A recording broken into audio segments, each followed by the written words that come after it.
Hello, I'm Dr. Megan McAuley, and I'm a member of the history team of the Museum of Childhood Ireland. I'm really excited to announce, as part of the Dublin Festival of History, a series of workshops which will explore the connections between local history and childhood.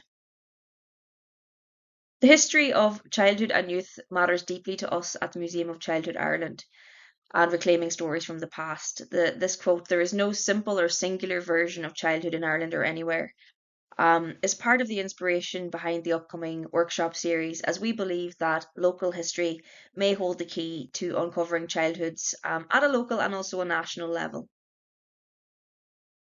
Have you ever wondered what it was like growing up in the past in your area? Or have you wondered about your parents' or grandparents' or great grandparents' experiences of childhood? And if you'd like to learn to research these topics for yourself, it would be great to attend some of our workshops. We'll have a host of speakers, which may include genealogists and historians and archivists and librarians and more, discussing how they've utilised local history sources to kind of encapsulate children's stories or bring children's voices to the forefront. I just wanted to speak to my own personal experience for a moment and say that my interest in the history of childhood actually stemmed from local history and genealogy research. And during the pandemic, I was actually compiling my own family tree. And this is when I became really interested in questions around childhood experiences. So I was observing my own grandparents, great grandparents' generations, and thinking about what life must have been like for them. And on the screen here, you can see a map of my local area. And the smaller circle is where my grandparents, my grandfather grew up with his parents, and the bigger circle is the local school.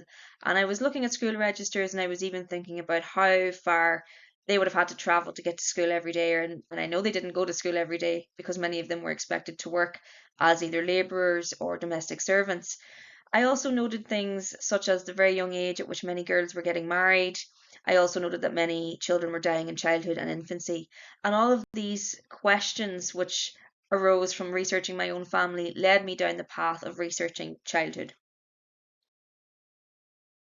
And this is the house that I circled in my previous slide, which stood there from about 1850 or so, although I'm sure it looked very different in 1850 versus here in 2025, which is when these images are from. It's now used as a farm building exclusively. The only occupants are sheep. But for me, it's a nice reminder of my grandparents and great grandparents' generations. And again, every time I'm there, I think about the life, the family life, and the childhood that would have existed within these walls of this property at the time. And finally, as a teaser for the upcoming workshops, I wanted to introduce what I will give a workshop on, and that is genealogy. You may have guessed from my previous two slides, but I do work in genealogy now. I work for Finders International, and I intend to do a workshop on genealogy and its role in researching children's lives in the past. So the workshop will have a focus on finding children in local history and genealogical sources. We'll look at some of the following that I've shown on the slide here, including the census, civil records, church records, school registers, workhouse records, the school's folklore collection, which is a fabulous resource from the 1930s written by children themselves.